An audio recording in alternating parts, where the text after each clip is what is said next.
Hello everyone, welcome to my YouTube channel, The Truth Hurts. If I look a little bit haggard today, that's because I have another death in the family and I'm here by myself. Today, I'm going to discuss red flag number 149, narcissistic mirroring. You are in a relationship with someone. After spending time and learning that individual and investing your feelings and emotions, you say to yourself, this may be the one. Everything is going well and the relationship is blissful. You have never been happier. This occurred because the narcissist mirrored you. Mirroring, the behavior in which one person imitates the behavior of another. They learned what your wants and desires are, and they became your wants and desires. If you wanted a freak in bed, they become a freak in bed. They learned what your pet peeves are, and they learned to avoid being those pet peeves. They learned your thoughts, and they learned to think like you. Why do they do this? 1, to lure you to them by building a rapport with you. Rapport, a close and harmonious relationship in which the people understand each other's feelings or ideas and communicate well. Example number 1. In my Facebook relationship group, The Truth Hurts, one of my topics was on long distance relationships, where both Lilith and myself are quoted. December 9th will be 9 months since we've been together. And it's been nothing but blissful. After 9 months, that's when a relationship starts. Because by then, you should have seen the 4 seasons of an individual. Happy, sad, mad, and indifferent. What's important is when you reach the 9-month marker, you have to close the distance as soon as possible. Even with the strongest and most sincere relationship, loneliness will sabotage the happiness. Lilith. I love the way you put that 4 seasons. Happy, sad, mad, and indifferent. I love you very much, Andrew Benjamin. We are inseparable. The 4 seasons was such a breeze for me because you are so easy to get along with. See how agreeable the monster is? Telling you exactly what you want to hear. And you believe them because it's easy to believe someone when they're telling you something you want to hear. You also believe them because you thought you loved them. Notice I said thought. Because you didn't love them. You was in love with yourself. You see, the narcissist doesn't have a true self. Because it doesn't like itself. How can it like itself when you're doing all of these horrible things to good-natured people? So when you don't like yourself, what do you normally do? Pick someone that you would like to be and pretend to be them. That's what they did with you. Or to be with them to make them feel good about themselves. So while they were pretending to be you, you was in love with yourself. This is why you were so compatible. They liked everything you liked. They hated everything you hated. They shared your aspirations and goals. When you're in love, you see everything and comprehend nothing. This is done to get you comfortable with them having your back.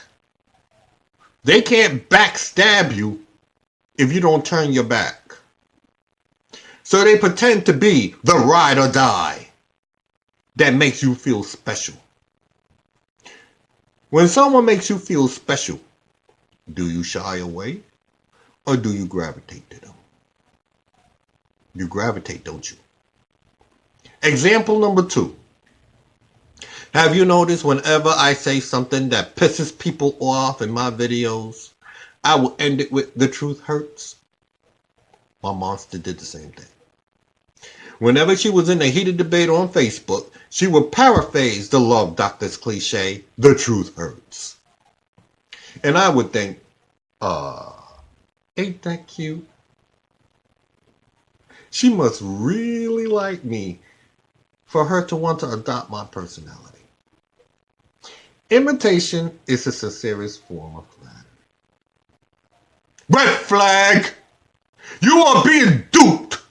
Run! Think about it. If they are busy being you, they're not being themselves. If they are busy being you, odds are they are the opposite of you. So with this, you start bonding with them. Because now you begin to feel a stronger connection with them. Now you think you're compatible. Compatibility. Capable of existing or performing in a harmonious, agreeable combination with another. When you believe you are compatible, you will think you are in a relationship. But compatibility is not a relationship. People today don't even know what a relationship is.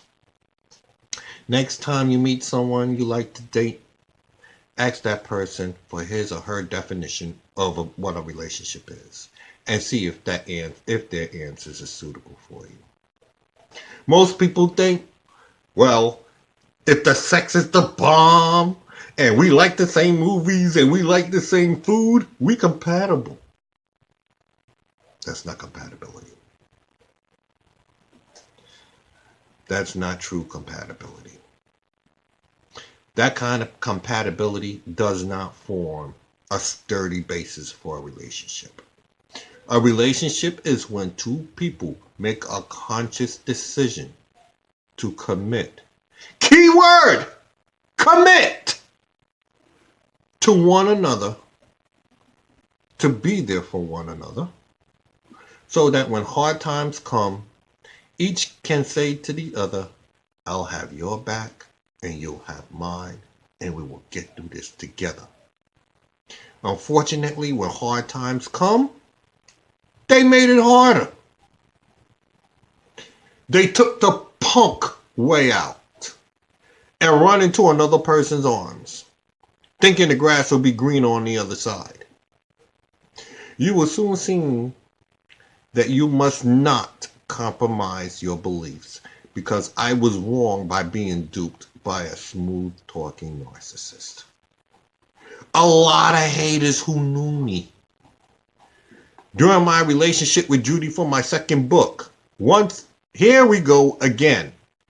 My ex's bandwagon were eagerly awaiting for the shoe to drop between myself and Lilith. That there is no way this was going to work. How dare Andrew be happy? Nothing else will make them happier than to see me mad, sad, and hurt.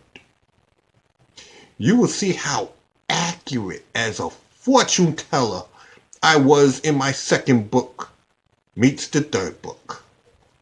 Little did I know that Lilith will be one of these haters I will speak about.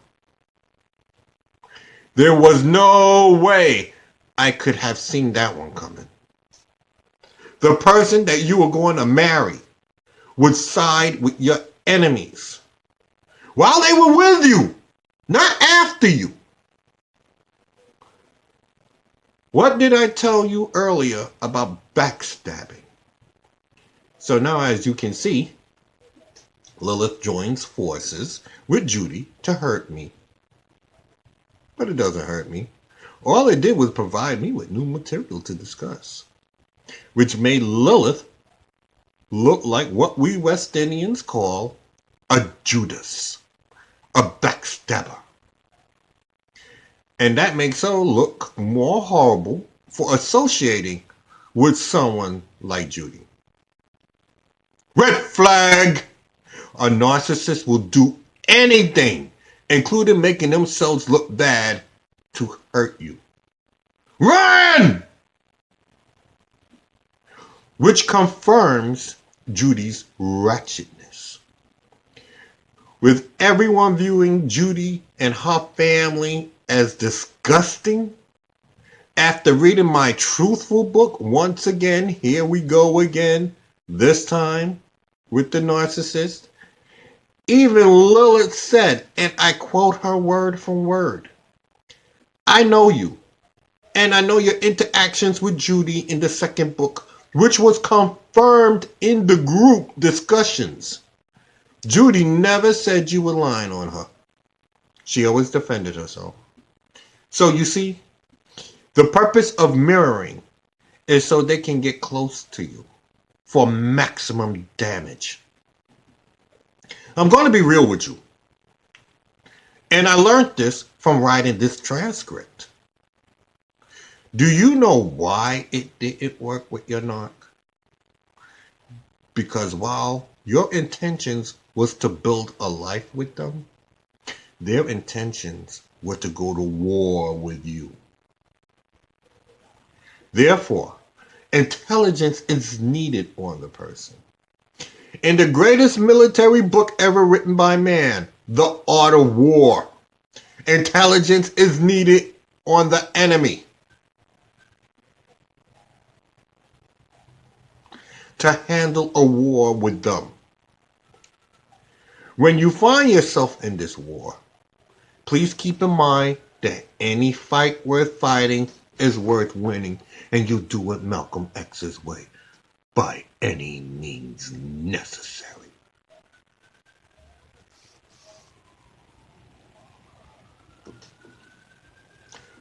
Think about it.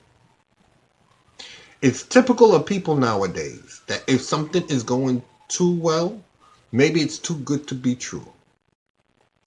They sabotage it, either thinking that they are not worthy, or maybe they really not ready for a real person, and the bad excuses start coming. Today, although we complain there's a lack of decent people available, when one does come along into our lives, we don't know how to act. A lot of us do not have the confidence or self-esteem to handle a good person. So we find some way to sabotage the relationship. Now, why would someone want to go to war with someone that wants to love them? I really believe that a lot of women who are fully independent have set out to treat men like how they were once treated by them. If it's sex, oh well. They are so lost in deception that they have made it hard for themselves to love anyone because of how they once been treated. So we feel as though our hearts are numb, so we block the pain, but once again want to be loved. At this point in life, they have taken on other men to use as an absorption to heal the pain of another one. Red flag! If it's too good to be true, run!